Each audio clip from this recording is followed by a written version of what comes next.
At sa puntong ito, silipin naman natin ang sitwasyon. Ako, naging mainit yung eleksyon dito sa Cavite. Mula sa Cavite, kumuha tayo ng report mula kay Maris Umali live. Maris, kumusta dyan?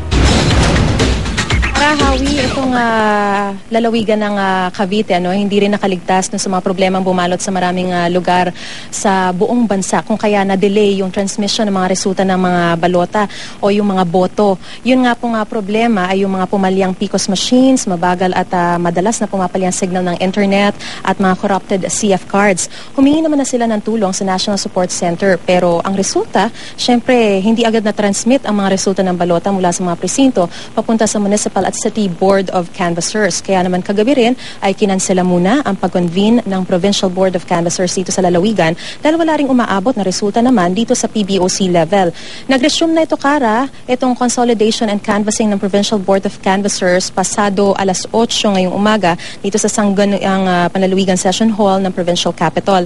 As of 7:21 a.m., nasa 60.87% nang na-transmit na resulta ng mga boto. 14 out of 23 cities and municipalities na yan, Kara. Kabilang ang Carmona, Cavite City, General Emilio Aguinaldo, General Trias, Imus City, Indang, Kawit, Magallanes, Maragondon, Mendez, Naik, Noveleta, Ternate at 13 Martires. May pinakita na rin kaninang partial results sa atin na na-transmit dito mula sa Ternate. Sa pagkagobernador, nakakuha si John Vic Remulla ng 5,948 votes, habang si Ayong Maliksi ay mayroong 3,882 votes.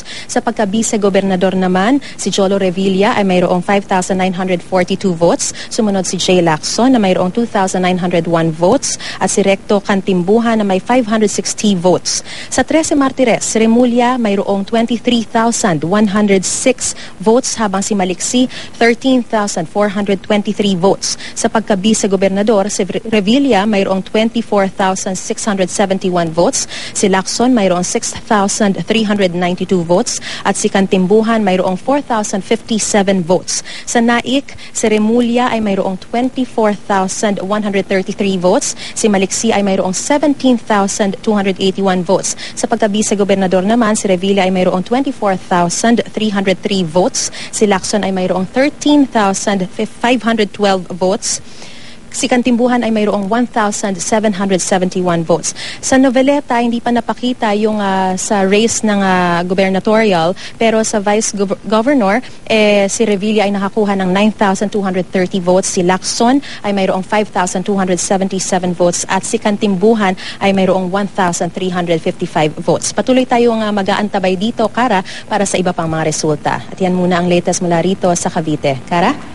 Yes, Marisa, bukod doon sa mainit na labanan sa pagitan ng pagkagobernador, sa pagitan ni John Vic Remulla at ni Ayong Maliksi sa pagkagobernador ng Cavite, binantayan din kahapon yung nangyari kay Senator Bong Revilla. May update na ba tayo tungkol dito sa isyong ito?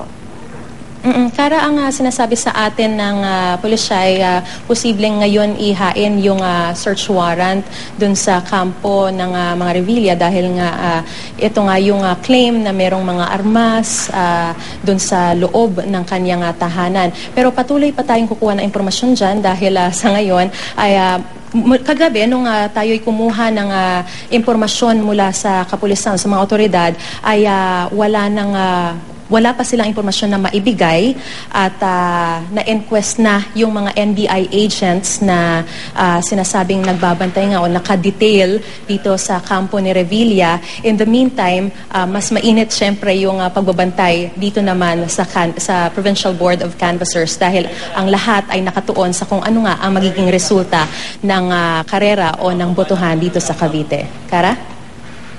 Yeah, Maris, si Howie ito, no? Sinasabi kasi ng police na non-partisan daw yung kanilang action doon sa bahay o sa neighborhood ni Bong Revilla, no? Pero coincidence lang ba na kaya na sa election day mismo naganap itong insidente, itong confrontation kung walang connection sa election, kung hindi ito partisan? Well, maraming speculations, Howie, pwedeng coincidence, pwedeng sinadya, at syempre hindi natin wala tayo sa posisyon para sagutin o sabihin kung ano nga ba talaga ang naging dahilan kung bakit sa mismong araw pa ng eleksyon nangyari yung ganyang katinding tensyon, at gaya nga ng sinasabi sa atin ni Attorney Velasco ay hindi nagkaroon ng pagkakataon na makagalaw itong kampo ni Revilla, hindi sila nakalabas para mag-distribute ng mga pagkain sa kanilang mga watchers o mabigyan ng suporta yung kanilang mga watchers. Pero hindi naman daw ito makakaapekto sa resulta ng magiging botohan dahil iba naman daw yung ginagawang botohan, yung pagbibilang, at iba rin syempre yung kinaklaim ng o yung batuhan ng mga alegasyon ng magkakalabang kandidato dito sa Cavite. Yeah, one final question, Maris. Ano ulit yung resulta ng mga ng Revilla family dyan sa Cavite? Nanalo ba yung kanyang anak? Oo. Kasi Howie, sa ngayon, hindi pa talaga totally nako-consolidate yung mga results from different municipalities. Yung binanggit natin, meron sa Trece Martires, meron sa Naik, meron sa Noveleta, meron sa Ternate, meron sa, yun nga, Trece Martires. Pero parang halos iisa yung resulta rito, nangunguna yung sa pagkagobernador si John Vic Remulla, pumapangalawa lamang si Maliksi, at sa pagka-vice-gobernador naman nangunguna si Revilla, at sumusunod si Lacson, pangatlo si Kantimbuhan. But then again, we have to stress, Howie, that this is just partial results na ating ibinabalita. So wala pang talagang proclamation na nagaganap, wala pa rin sinasabi kung sino talaga ang panalo dito sa lalawigan ng Cavite. Howie? Okay, so ayon dun sa partial results, nauuna sina Remulla and Revilla. Pero partial pa yan? Yes. Okay. Maraming salamat, Maris Umali, sa Cavite.